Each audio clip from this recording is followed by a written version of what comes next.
Al via ieri a Canicattì le manifestazioni in memoria del giudice Livatino. La salma sarà trasferita presso la chiesa di Santa Chiara. Ad annunciarlo per l'occasione l'arcivescovo Don Damiano. Operazione della Guardia di Finanza, sequestrati 40 kg di droga tra Agrigento e Caltanissetta. Bilancio positivo per la questura di Agrigento sul controllo del territorio. La festa del 4 novembre sarà celebrata a Comitini. Saranno anticipati 10 milioni di euro per il rifacimento della rete idrica d'Agrigento, questo quanto deciso dalla Giunta Schifani. Presentata ieri la squadra dell'Atletico Real Monte, Goal Collection della nona giornata di Serie D Girone I.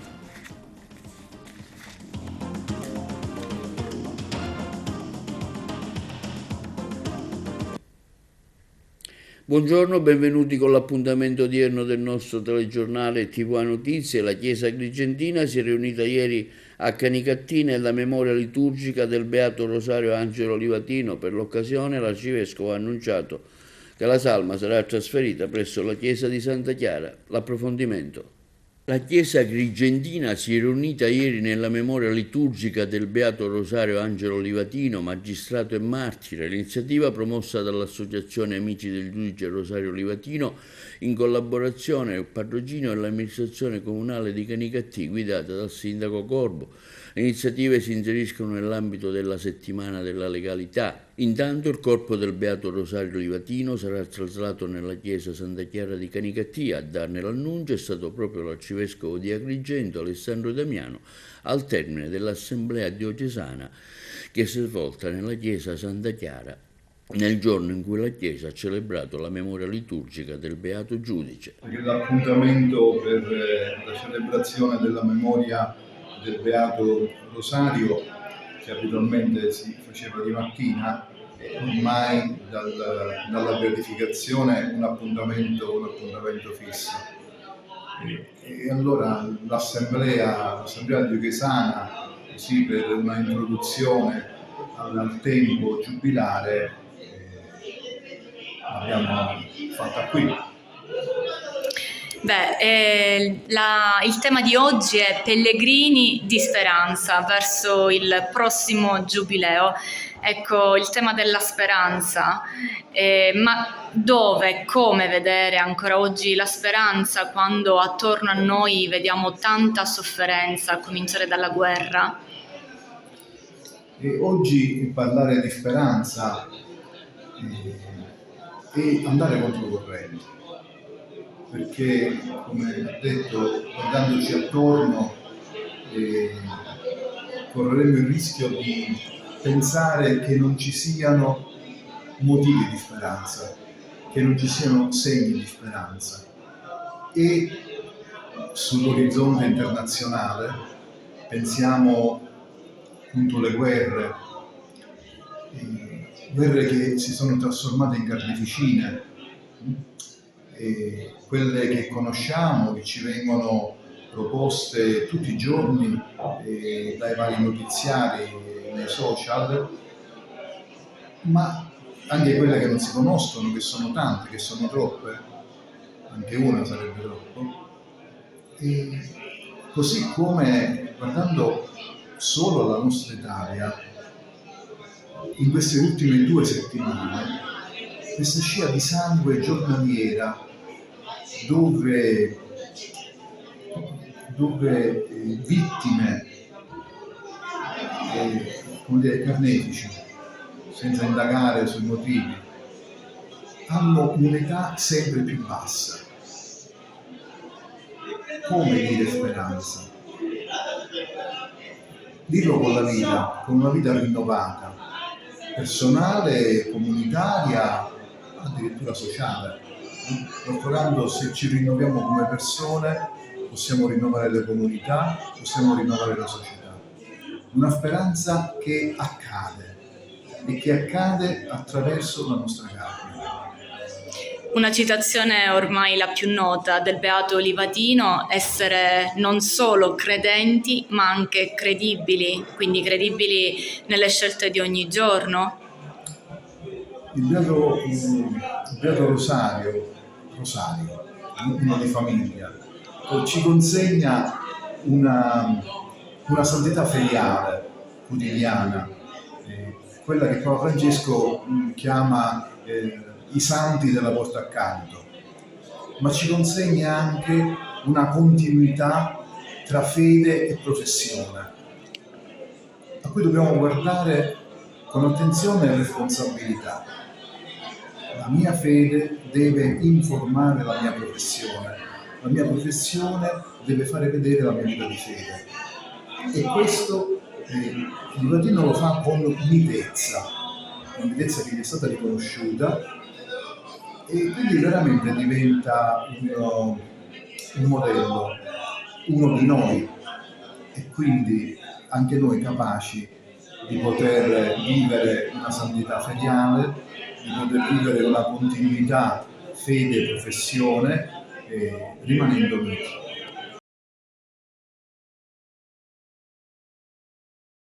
Passiamo ora alla cronaca. Sequestrati dalla Guardia di Finanza di Caltanissetta 40 kg di hashish. Una persona è stata arrestata, anche la nostra provincia è stata interessata all'operazione.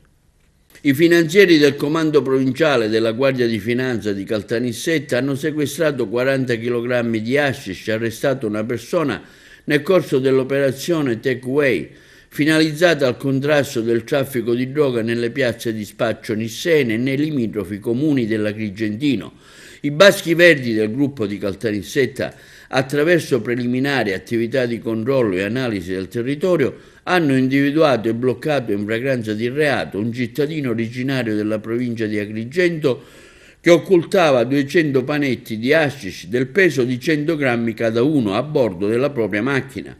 La sostanza è stata trovata dai finanzieri occultata in involucri confezionati al fine di eludere eventuali controlli o la segnalazione da parte di unità cinofile.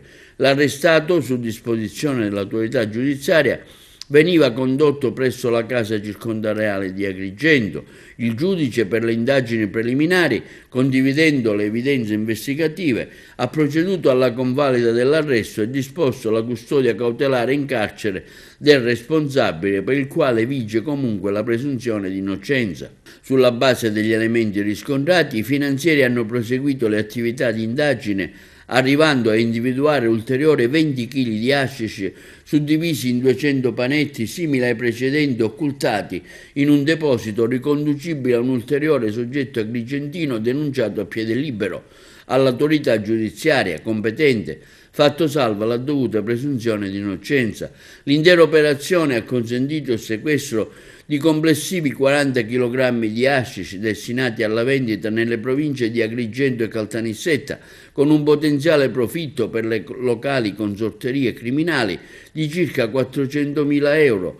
L'attività svolta dalle Fiamme Gialle Nissene rappresenta un ulteriore importante risultato del costante impegno nella prevenzione e repressione dei traffici illeciti a presidio della legalità. Il bilancio della Questura di Agrigento sul fronte della prevenzione, il servizio.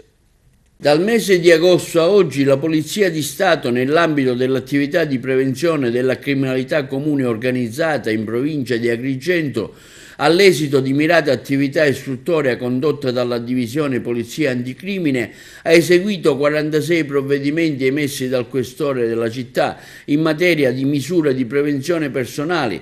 15 sono stati provvedimenti di avviso orale, 7 quelli di foglio di via obbligatorio emessi dallo stesso questore nei confronti di persone ritenute pericolose in ambito provinciale per le condotte poste in essere e per i precedenti che li hanno contraddistinti.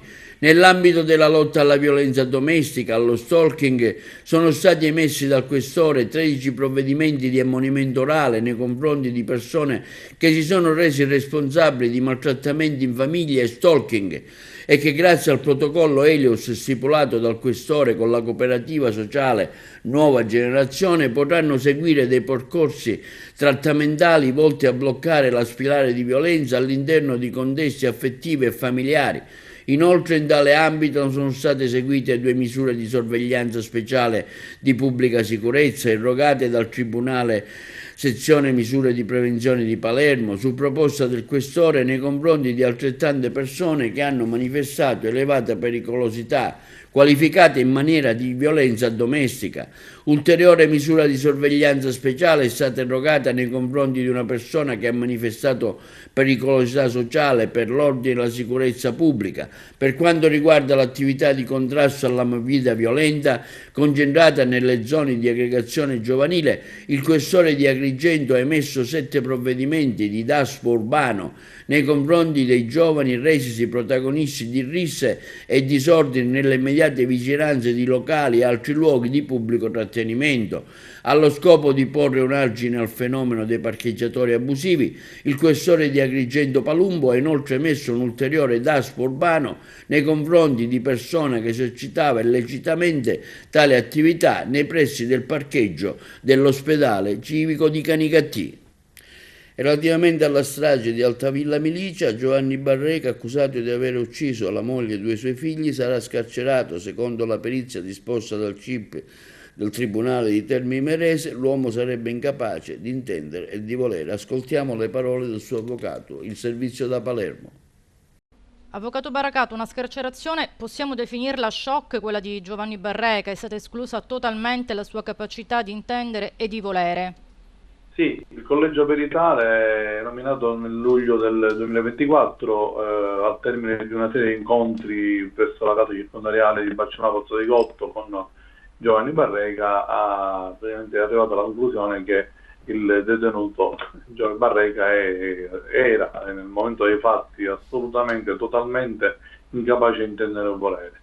Incapacità che continua a persistere anche adesso. Veramente non l'ha mai abbandonato, almeno da quando io l'ho incontrato per la prima volta. C'è stato Giovanni Barreca ha avuto sempre e costantemente questa situazione, ha vissuto questa condizione di delirio mistico che l'ha accompagnato fino ad oggi. Lui vede ovunque il diavolo e si comporta soltanto nella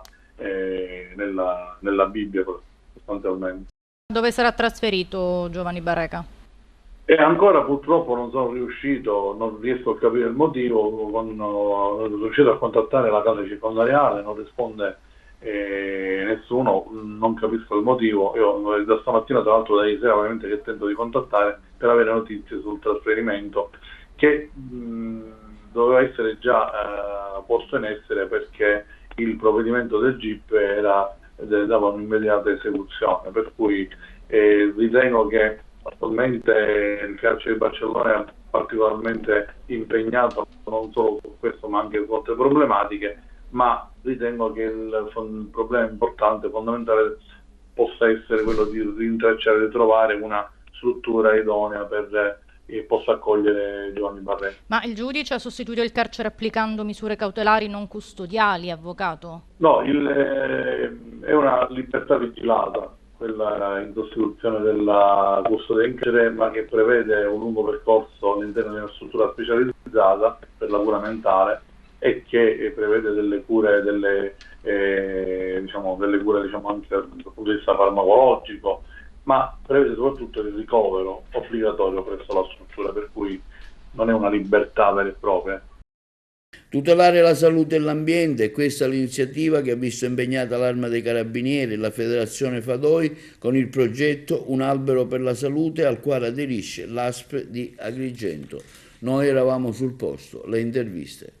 Parliamo di questa iniziativa Un albero della vita, che vede coinvolte tante associazioni, carabinieri, insomma.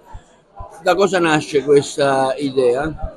Nasce dal fatto, visto le condizioni climatiche e l'andamento meteorologico, l'importanza del messaggio ai giovani è che occorre occuparsi della propria natura e dal proprio ambiente. La salute dipende anche dall'ambiente e quindi Fadoi Sicilia, insieme all'Arma dei Carabinieri, vogliono portare un messaggio di salute unica che coinvolge tutte le istituzioni e le professionalità. Un programma intenso quello di oggi? Oggi è un programma intenso dove ci sono molte istituzioni e quello che vogliamo portare avanti e portare ai giovani di oggi questo progetto di salute, e la salute passa anche da un ecosistema. Già è il secondo anno che la Rete Civica della Salute partecipa all'iniziativa Un albero per la salute, una iniziativa bellissima organizzata dal reparto di medicina e dall'ospedale di Agrigento insieme ai carabinieri e a diverse associazioni che si occupano di tutela dell'ambiente e di salute. La Rete Civica della Salute è un organismo della regione siciliana che abbraccia tutto quello che riguarda la salute dell'uomo a 360 gradi, quindi sanità, ambiente, cultura. Qui ad Agrigento si sta avendo il primo momento proprio della giornata mondiale dell'albero. Noi sappiamo che tutto è legato alla tutela del verde, dell'ambiente, e i ragazzi oggi sono rappresentati qua a questa manifestazione molto importante in grande numero. Dobbiamo lasciare ai nostri figli un seme, il seme della democrazia, il seme della tutela, il seme dell'amore per l'ambiente. La sanità, la salute nasce dalla tutela dell'ambiente. Anche voi presenti a questa iniziativa? Assolutamente sì, è un'iniziativa voluta dall'Arma dei Carabinieri assieme alla Fadoi, parte qualche anno fa dall'isola Tiberina in Roma, e oggi questo progetto viene sviluppato in tutta Italia attraverso la messa a dimora di alberi nelle strutture sanitarie, a significare il legame plastico indissolubile tra l'ambiente e la salute dell'uomo. Le varie interazioni e la tutela dell'ambiente sono fondamentali per la qualità della nostra vita e per la salute in generale. Anche voi coinvolti come Conalpa? Sì, parliamo di volontariato ambientale e portiamo il nostro buon esempio che del Parco Livatino e del Parco della Vita che abbiamo realizzato sia dove c'è la stele del giudice che nel parco archeologico. Io mi occupo di monitoraggio ambientale da 30 anni e il mio intervento riguarda proprio la connessione tra i cambiamenti climatici e le modifiche degli ecosistemi e di come possono essere monitorati tramite satelliti, aerei, droni. È un pochino questo. Ma il beneficio qual è di questa iniziativa? Il beneficio è la conoscenza. Tu puoi intervenire su qualcosa se conosci, se lo misuri, altrimenti diciamo sono solo parole. Sì, è un protocollo che abbiamo fatto grazie pure all'interessamento del Fadoi, della Federazione dei Medici Internisti Italiani, ed è un progetto che si chiama appunto Un albero per la salute, proprio per progetto educativo per dire ai ragazzi quanto è importante un albero per la nostra salute, per il nostro futuro e per la nostra stessa sopravvivenza. E poi come Carabinieri siete sensibili a queste iniziative, anche perché siete impegnati in prima linea proprio al contrasto della lotta alla criminalità anche verso la natura?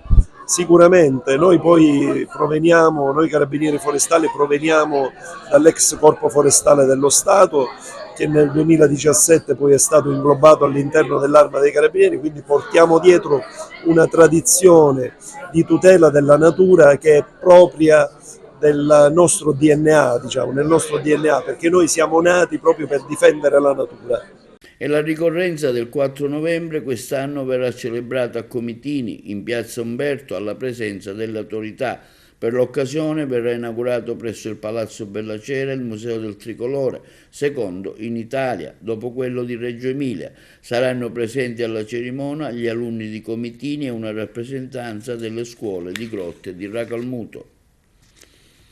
È stato approvato in Commissione Bilancio all'AS, nell'ambito del disegno di legge sulle variazioni al bilancio di previsione della Regione Siciliana, per il triennio 24-26 l'emendamento del Governo che anticipa 10 milioni di euro per i lavori di rifacimento della rete idrica di Agrigento. Questo quanto fa sapere in una nota la vicepresidente della Commissione Bilancio dell'AS Margherita La Rocca Ruvolo, che oggi ha presieduto la seduta. Si tratta di un passaggio fondamentale, aggiunge il parlamentare agrigentino, per dare via ai lavori attesi da anni e oggi più che mai necessari per contrastare la siccità che continua a mettere a dura prova Agrigento e l'intera Sicilia. In proposito ha espresso apprezzamento al sindaco di Agrigento Miccichè, alla giunta Schifani per la sensibilità mostrata verso la città.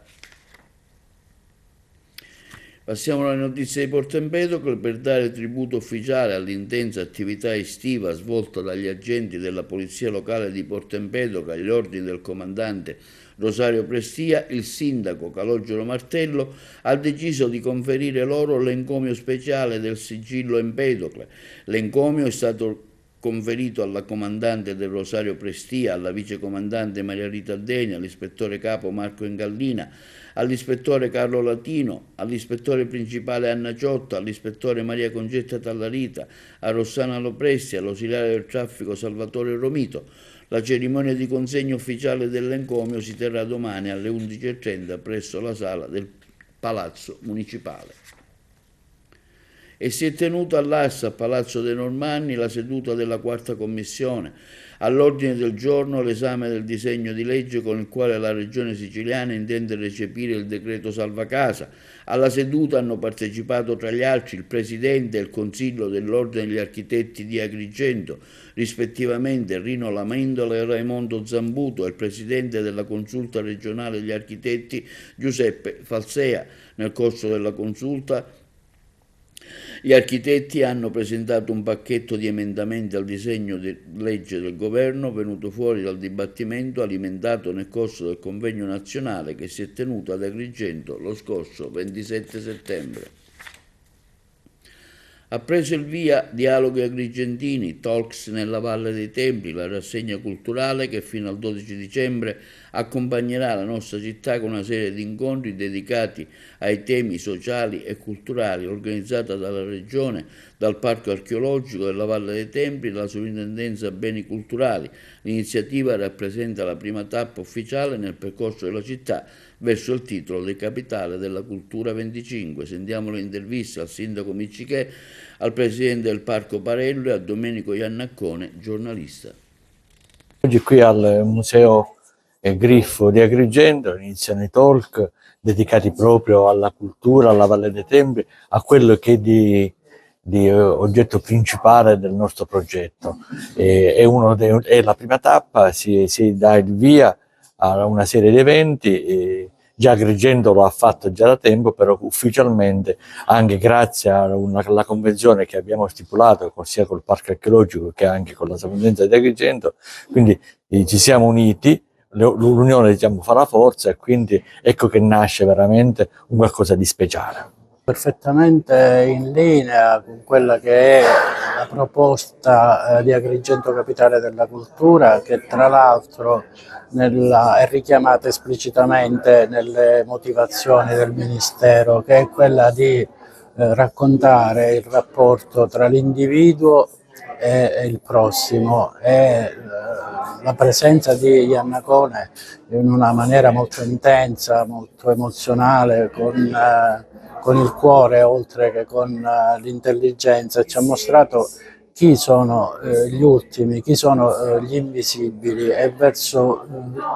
chi ci dobbiamo dirigere nella nostra azione anche di riflessione all'interno di questa iniziativa importante che riguarda la città di Agrigento e non solo, anche la provincia, l'isola di Lampedusa. Una riflessione dei nostri rapporti appunto con il prossimo e con gli invisibili in questo caso. Sono onorato di aver aperto questo ciclo di talk, di essere venuto nel posto che è deputato ad essere la capitale diciamo italiana della cultura 2025. Che dire, cioè, io ho raccontato gli invisibili, sono stato l'archeologo che è andato in qualche modo riportando la luce, visto che ci troviamo in un luogo così legato all'archeologia, che ha riportato alla luce le storie delle persone che resterebbero ai margini. È un po' una specie anche di metafora per comprendere quello che si ha a disposizione, che dovrebbe essere valorizzato. Io credo che questo luogo è un luogo che ha delle potenzialità incredibili, che può crescere, può far generare economia sana, può permettere ai giovani di non andare via. Quindi spero che questo avvenimento così importante per la città possa poi produrre degli effetti e che non sia soltanto uno spot. Io sono venuto qui a portare l'invisibilità, a tirarla fuori, però qui c'è molto di visibile, quindi ci deve essere molta valorizzazione. Rivalutazione delle pensioni a fronte di un'inflazione galoppante e l'allargamento della platea dei beneficiari relativamente alla 14ª. Un sit-in si è svolto davanti alla prefettura di Palermo per chiedere maggiori diritti per le pensionate e i pensionati siciliani. La corrispondenza da Palermo. Oggi qua siamo in piazza per manifestare contro la manovra economica del governo. È una manovra che noi contestiamo in assoluto, perché ci sentiamo presi in giro dalle tante bugie che questo governo sta mettendo in atto, a partire anche dal fatto che aumentano le pensioni minime di 3 euro al mese. Stiamo parlando di 10 centesimi al giorno. Ci sentiamo davvero presi in giro. Non è possibile, perché se siamo di fronte a un'inflazione così galoppante, poi ci raccontano che l'inflazione è diminuita, ma in effetti non è così, perché l'inflazione per noi è a 2 cifre, perché i prezzi al consumo sono sempre uguali, così come sono aumentati nel periodo in cui si diceva che l'inflazione era altissima, e così come ancora i costi energetici, così come il costo della benzina. Ebbene, noi non ci stiamo, così come noi pretendiamo che ci siano delle risposte, che ci sia rispetto per i pensionati, e quindi anche sulla rivalutazione delle pensioni noi pensiamo che questo debba essere fatto, perché non è né un privilegio né un regalo, ma è un diritto dei pensionati che hanno lavorato una vita, che hanno versato per anni i contributi, hanno pagato le tasse e oggi devono poter avere una pensione che sia dignitosa, e poi avere anche il diritto alla salute, perché anche sulla sanità non è possibile che il governo dice che sta mettendo i soldi sulla sanità e la gente continua a soffrire. In Sicilia mediamente abbiamo pensioni che stanno al di sotto dei 1.000 euro e la stragrande maggioranza di queste pensioni sono delle donne, dove la capacità di reddito dei pensionati siciliani è tale che non consente loro di vivere una vita dignitosa. Noi ci aspettiamo risposte, siamo in piazza per questo, siamo in piazza per rivendicare il diritto a una vita dignitosa dopo una vita di lavoro e di tasse pagate per il bene di tutti. Il 4 novembre, in anteprima al Cinema Concordia, verrà presentato il film girato in parte ad Agrigento, L'Eterno Visionario, del regista Michele Placido e protagonisti Fabrizio Bentivoglio e Federica Luna Vincenti. A presentare la pellicola sarà Marco Gallo, la produttrice esecutiva del film, e Angelisa Castronovo. Linea alla regia per la pubblicità. Passiamo ora alle notizie sportive. Presentata nella sala consiliare del comune di Realmonte la squadra di calcio Atletico Realmonte. Le interviste al sindaco e ai rappresentanti della squadra. Sono molto soddisfatta, abbiamo accolto l'Atletico Realmontina, la sua dirigenza, tutti i ragazzi che fanno parte delle due squadre, e abbiamo augurato loro di fare un campionato come quello dell'anno scorso, insomma, che porta a casa tanti traguardi raggiunti. Ho approfittato di questa occasione per dire ai ragazzi che finalmente ci siamo.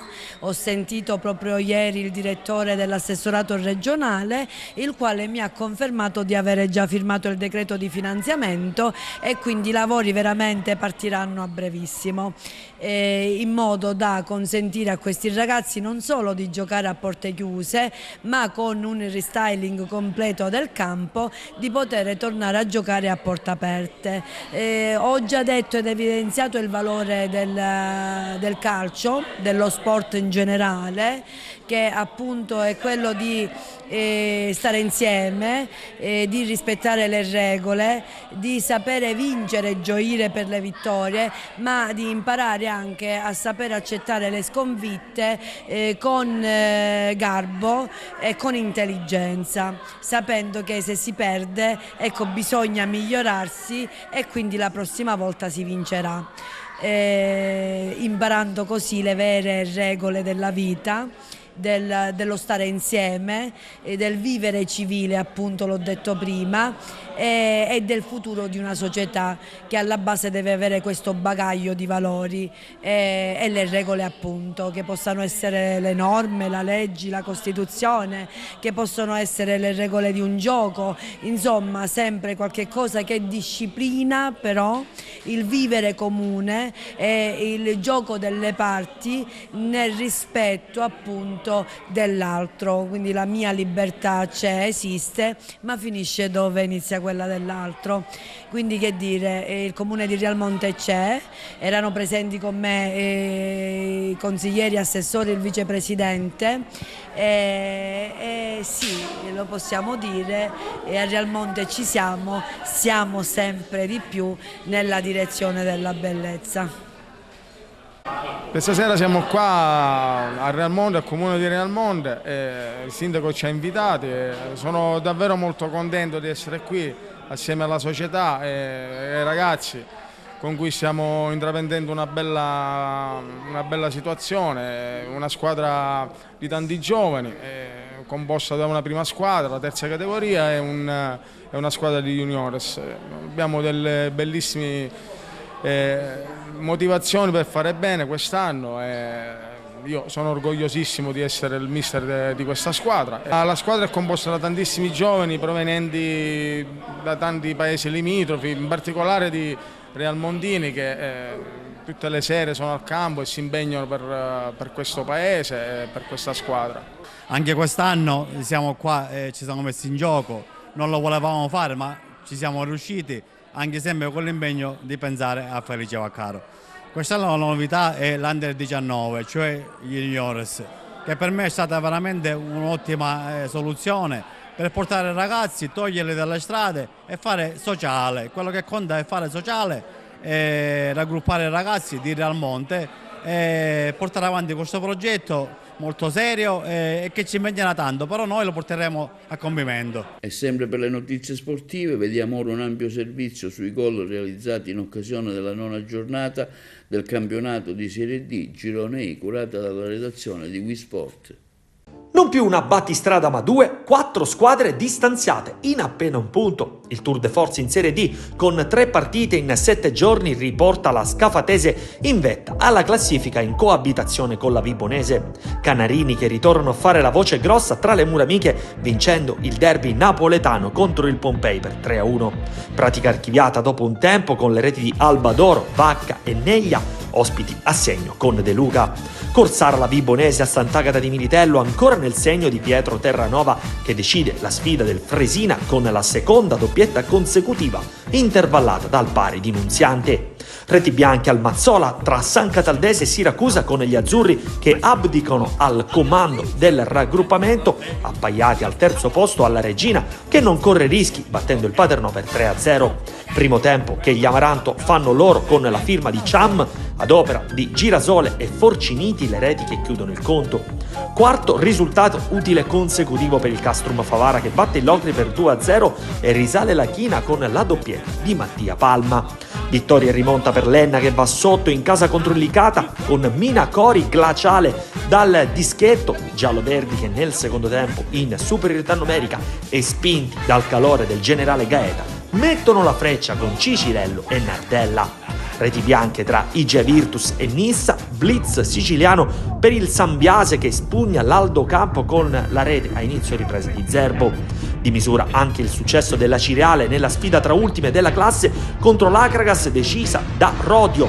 Termina qui il viaggio lungo la 9ª giornata nel girone I di Serie D, appuntamento a lunedì prossimo per una nuova scorpacciata di gol.